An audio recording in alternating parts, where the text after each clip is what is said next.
आज के इस वीडियो में हम सीखेंगे प्रश्नावली 3.4 के प्रश्नों को हल करना।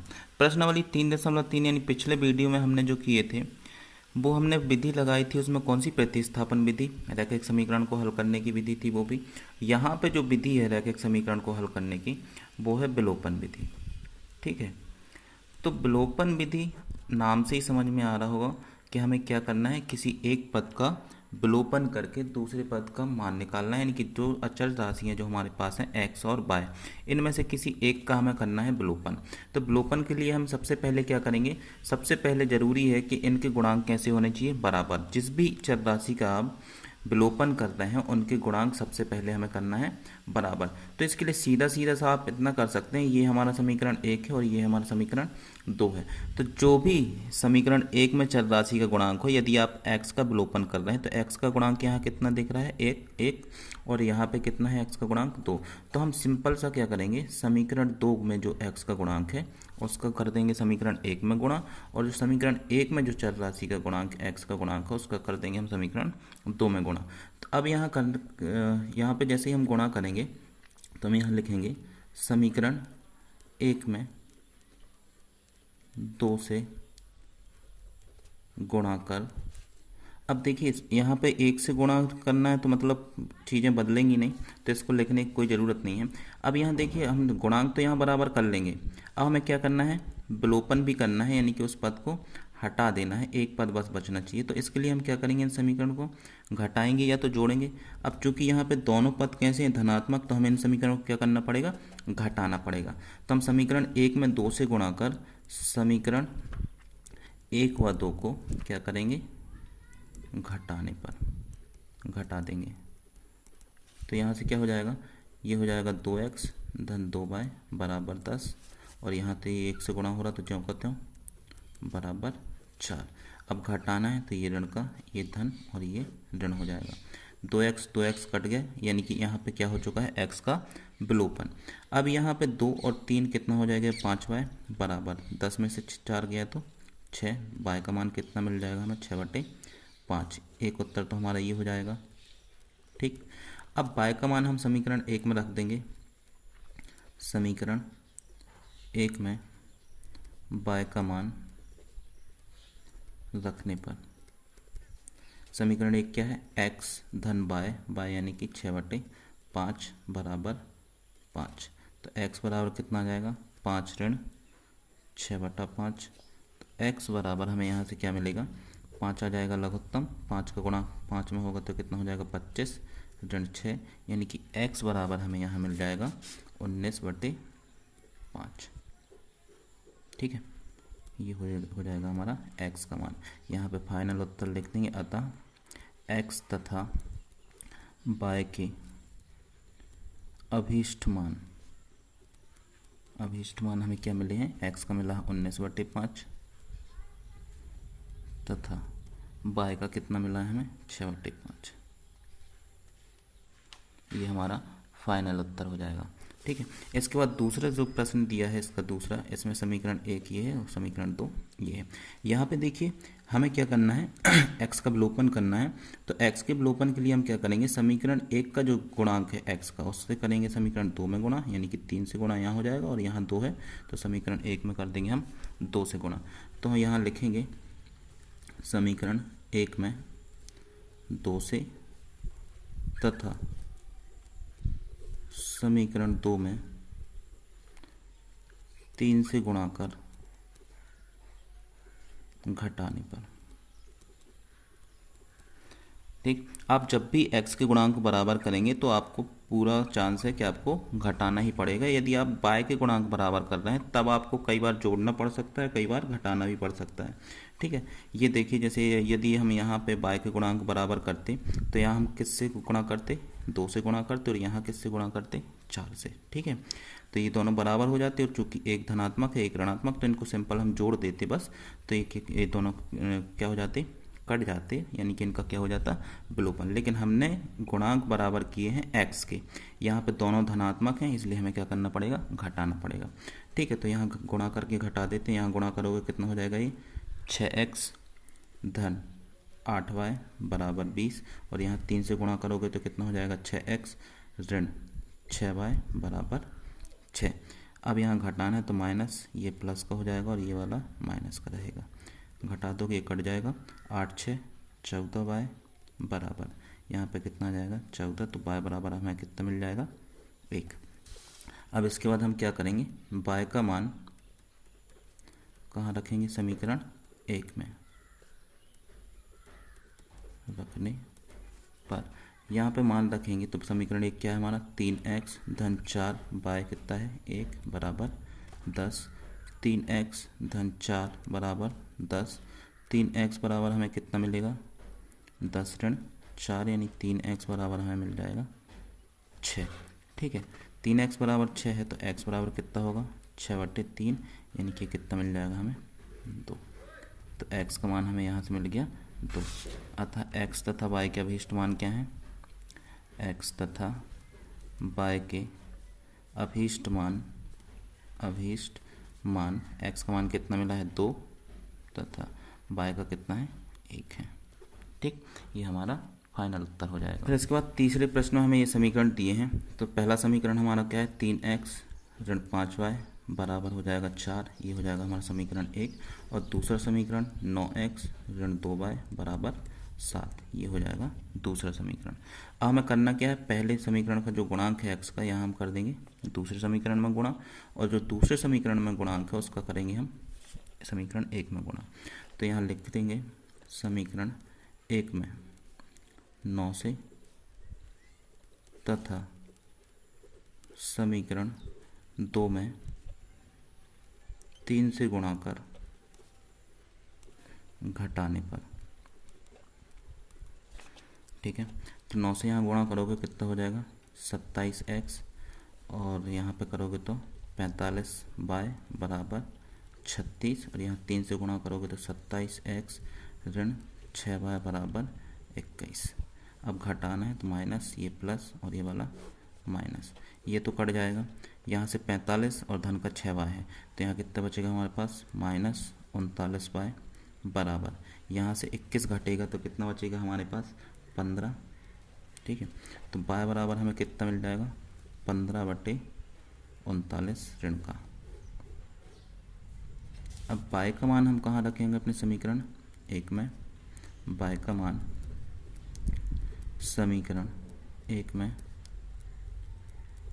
रखने पर, यदि चाहो तो इसको अपन 3 से काट सकते हैं, 3 5 15, और यहाँ से कट जाएगा कितने बार 13 बार, यानी कि y का मान हमें मिल जाएगा ऋण 5/3। ठीक है, समीकरण 1 में यदि हम मान रखते हैं तो समीकरण 1 हमारा क्या है, यहाँ रख लेते हैं 3x ऋण 5y, तो y कितना है ऋण 5/13 बराबर कितना है 4। तो 3x ऋण ऋण हो जाएगा धन 25/13, 5 का गुणा अंदर होगा 5 में, तो ये जाएगा 25/13 बराबर 4। तो 3x बराबर हमें मिल जाएगा 4 ऋण 25/13। 13 यहाँ आ जाएगा लघुत्तम, 13 का गुणा यहाँ होगा तो कितना हो जाएगा 52 ऋण 25 बराबर 3x। तो 3x बराबर यहाँ से हमें कितना मिल जाएगा 27/13। तो x बराबर कितना होगा यहाँ से 27/13 गुणा में आ जाएगा 3, ये यहाँ पे गुणा है, यहाँ भाग में आ जाएगा, 3 से कट जाएगा 9 बार, यानी कि x का जो हमें मान मिला है वो क्या है 9/13। ठीक है, तो अब इसका चौथा प्रश्न है, यहाँ हमें एक समीकरण ये दिया हुआ है, दूसरा समीकरण हमारा ये है। तो यहाँ पे देखिए, यहाँ पे ये थोड़ा सा सरल कर लेंगे हम इसको समीकरण को, तो हल करने में ज़्यादा सही रहेगा। तो सरल करने के लिए हमें क्या करना पड़ेगा कि इसमें समीकरण 1 और 2 में हम 2 और 3 के लघुत्तम यानी कि 6 से हम कर देते हैं गुणा। समीकरण 1 व 2 में 6 से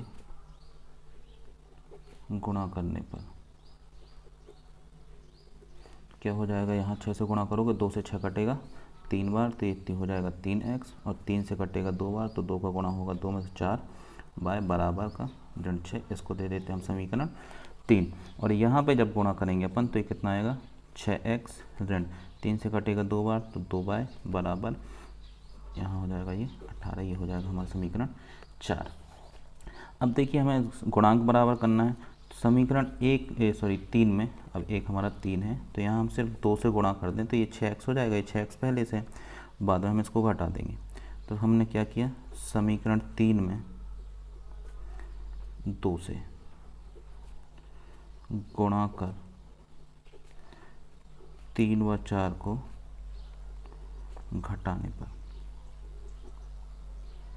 यहाँ घटाओगे, पहले तो गुणा कर लेंगे हम, तो कितना हो जाएगा 6x धन 8y बराबर ऋण 12, और ये इसमें हम कुछ किया नहीं है, ज्यों का त्यों रहेगा, बराबर 18। घटाओगे माइनस प्लस माइनस, यहाँ से ये तो कट जाएगा, यहाँ से जोड़ोगे इसको तो कितना हो जाएगा, 10y बराबर ऋण का 12 और ऋण का 18, ये दोनों जुड़ जाएंगे तो ये कितना हो जाएगा अपना 30 ऋण का।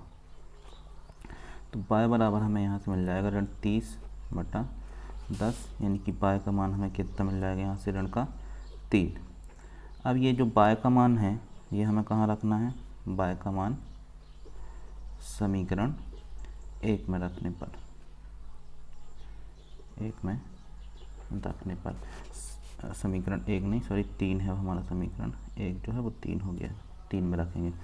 तो 3 समीकरण क्या है हमारा, 3x धन 4 y कितना है ऋण 3 बराबर ऋण 6, तो 3x ये गुणा करोगे तो ऋण का 12 बराबर ऋण 6, तो 3x बराबर हमें कितना मिलेगा, ऋण 6 धन 12, तो 3x बराबर हमें मिल जाएगा 6, तो x बराबर हमें कितना मिल जाएगा यहाँ से 2। दूसरा आंसर हमारा ये आ गया।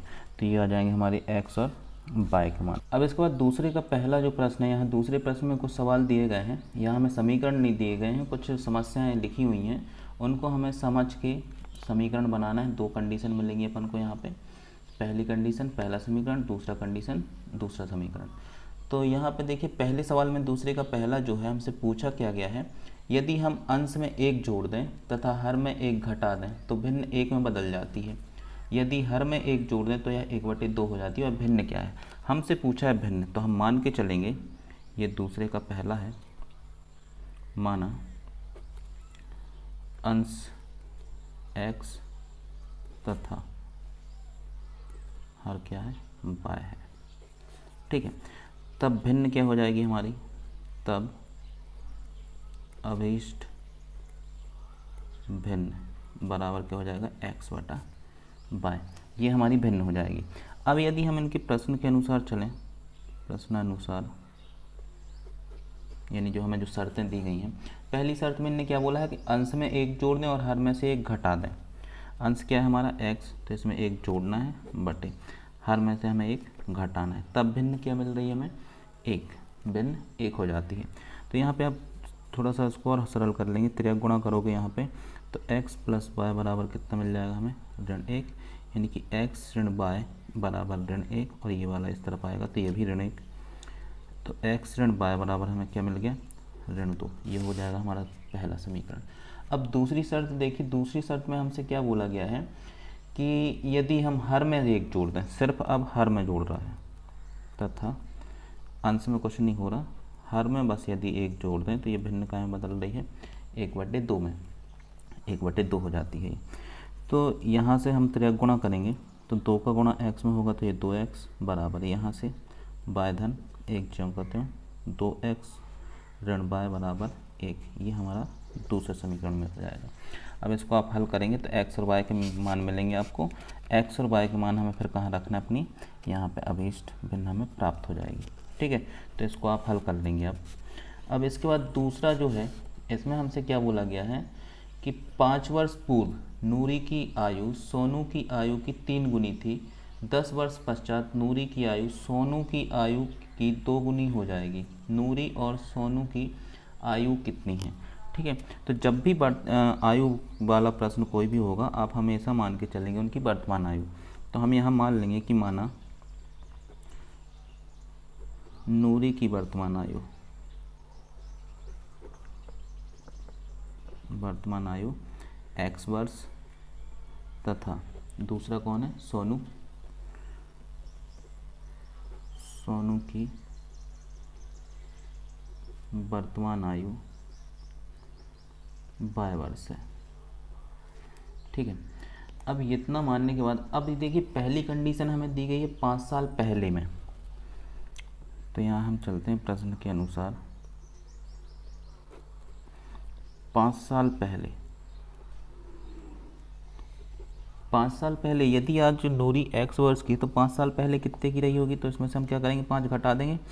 नूरी की आयु कितनी हो जाएगी, नूरी की आयु बराबर अभी जो है यानी कि वर्तमान आयु जो है x है, और 5 साल पहले कितने की रही होगी वो उसमें से हम घटा देंगे 5 तो मिल जाएगा, यानी कि नूरी की आयु कितनी हो गई x ऋण 5, तथा सोनू की आयु कितनी हो जाएगी, सोनू की आयु अभी क्या है बाय, तो 5 साल पहले कितनी रहेगी कहलाई बाय ऋण 5।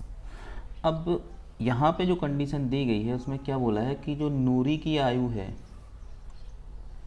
नूरी की आयु वो किसके बराबर है, 3 गुना सोनू की आयु, 3 गुना सोनू की आयु। तो यहाँ पे नूरी की आयु क्या है x ऋण 5 बराबर 3 गुणित बाय ऋण 5।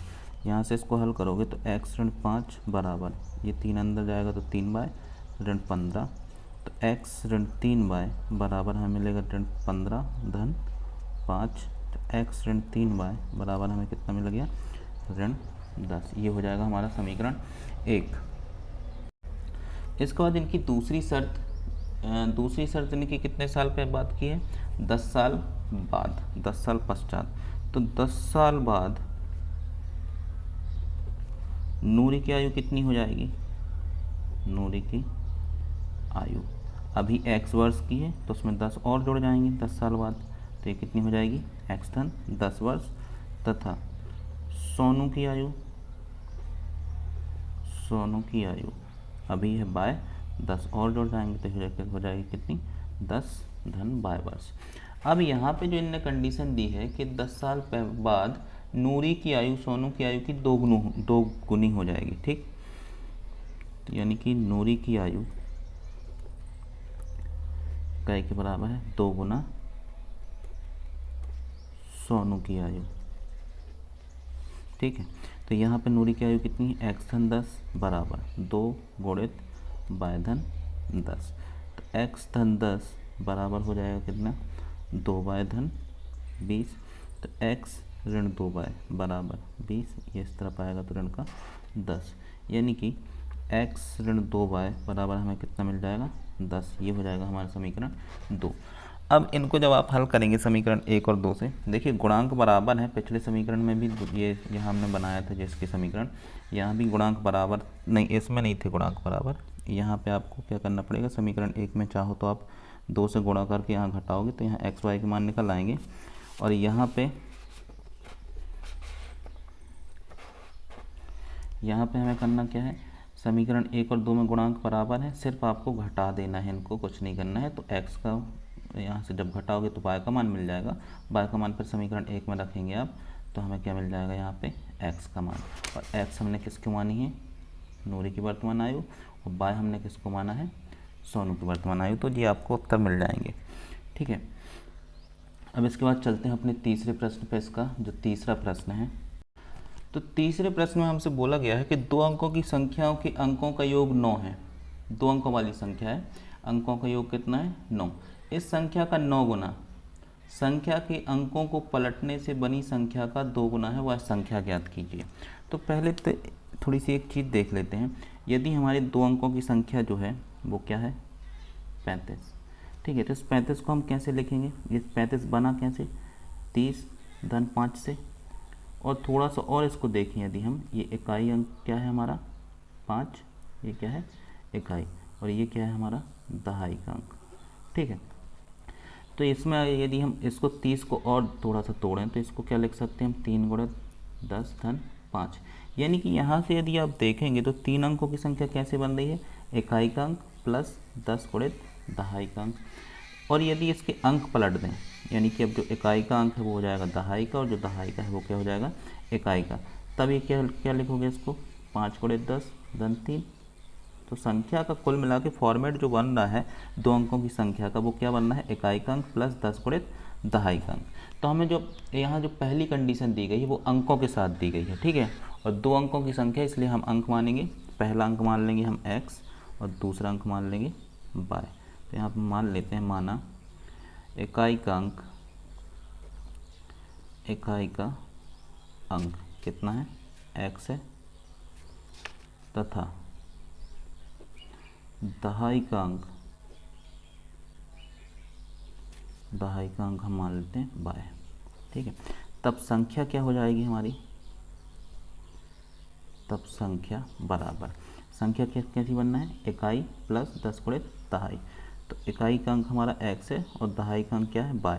तो 10 y धन x, इकाई का अंक प्लस 10 गुणित दहाई, ये हो जाएगी हमारी संख्या।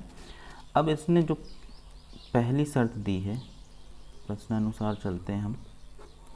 पहली शर्त जो हमें दी गई है वो क्या है कि अंकों का योग कितना है इनका, 9 अंकों का योग की बात की गई है, यानी कि इकाई का अंक प्लस दहाई का अंक, यानी कि x प्लस y बराबर कितना है, 9। ये हो जाएगा हमारा समीकरण 1। अब दूसरी कंडीशन जो इन्होंने दी है कि संख्या का 9 गुना,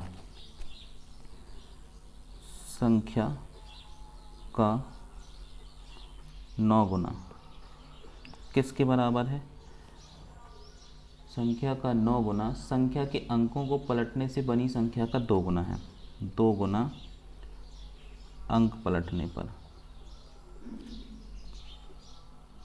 प्राप्त संख्या, ठीक है। तो संख्या हमारी क्या है, ये है हमारी संख्या। तो इसका 9 गुना यानी कि 9 गुणित 10 y धन x बराबर 2 गुना किसका, अंक पलट देंगे। यदि आप यहाँ अंक पलटेंगे तो ये क्या हो जाएगा, x चला जाएगा 10 के गुणा में, यानी कि 10x, और y आ जाएगा यहाँ पे, ये यहाँ पे अपन ने जो किया था अभी, ठीक है। तो ये अंक पलटने पे हमें संख्या क्या मिलेगी, 10x धन y। यहाँ से गुणा करोगे कितना हो जाएगा, 90y धन 9x बराबर, यहाँ से कितना हो जाएगा, 20x धन 2y। तो हम x y एक तरफ कर लेते हैं, तो इसको हम इस तरफ पक्षांतर कर देंगे, तो 20x धन का 2y ऋण का 90y और ऋण का 9x बराबर 0। तो 20 में से यहाँ से 9x घट जाएगा, तो कितना बचेगा हमारे पास, 11x, और यहाँ पे 90 में से 2 घट जाएगा तो कितना बचेगा, ऋण का 88y बराबर 0। यहाँ से यदि हम 11 से भाग देते हैं तो कितना हो जाएगा, x ऋण 8y बराबर 0। ये हो जाएगा हमारा समीकरण 2। अब समीकरण 1 और 2 को यदि हम हल करेंगे तो हमें x और y के मान मिल जाएंगे, और वो x और y के मान आप यहाँ पर रख देना, तो हमें वो संख्या प्राप्त हो जाएगी, ठीक है। यदि मान लीजिए यहाँ पे x बराबर मिलता है कितना, 2, और y बराबर मान लीजिए मिल रहा है 3, तब यहाँ पे जब आप मान रखोगे तो कितना हो जाएगा, 10 गुणित y यानी कि 10 गुणित 3 धन 2, यानी कि ये कितना हो जाएगा, 30 धन 2 32, ठीक।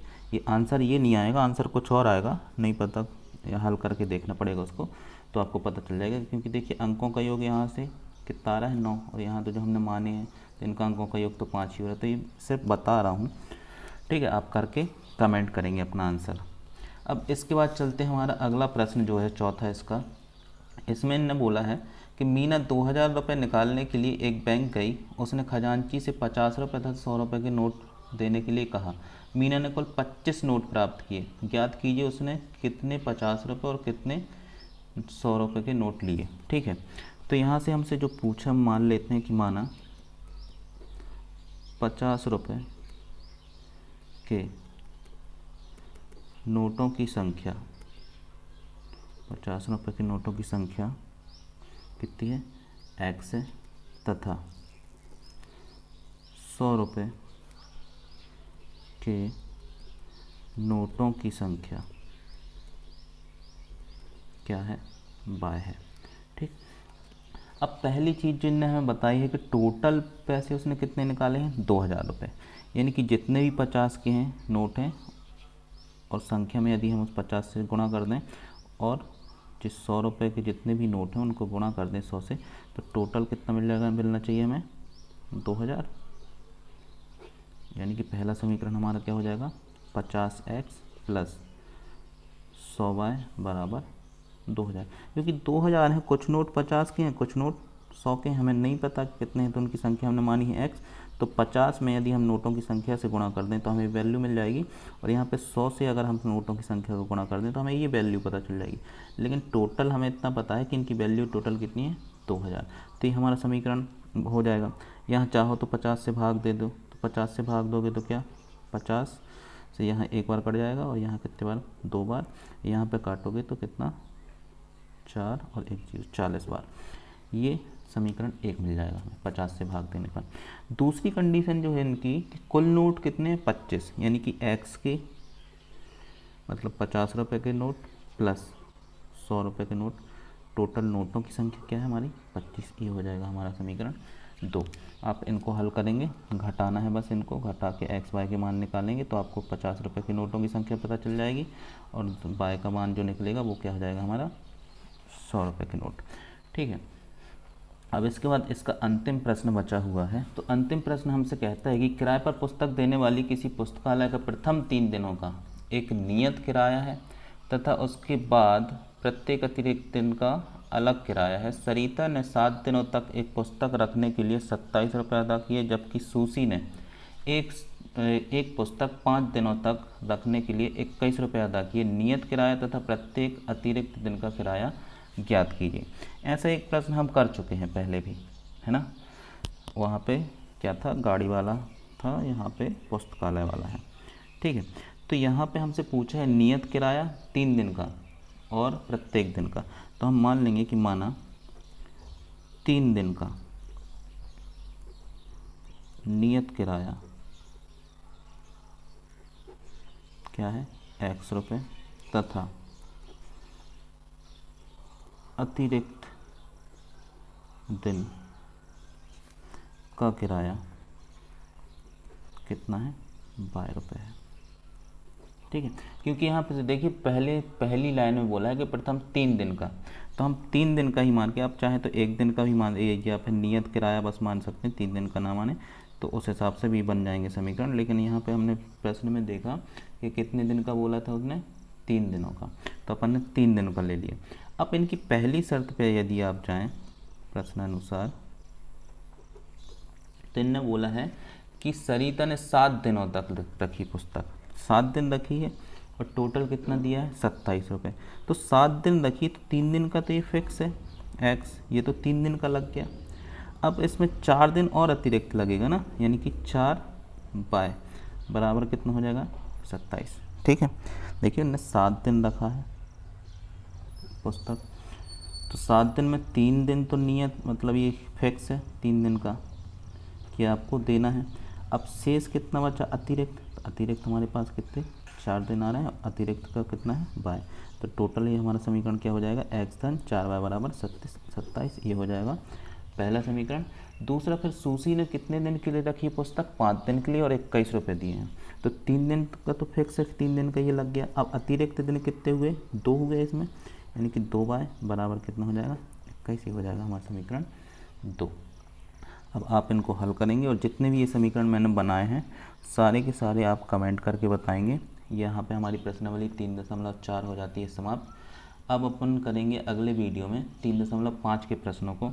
तब तक यदि आपने चैनल को सब्सक्राइब नहीं किया है तो सब्सक्राइब कर लीजिए, और बेल आइकन को प्रेस कर दीजिए, ऑल पे सेट कर देना उसको, ताकि जैसे ही वीडियो डलेगा आपके पास नोटिफिकेशन तुरंत आ जाएगा। ठीक है। तो मिलते हैं अब अगले वीडियो में।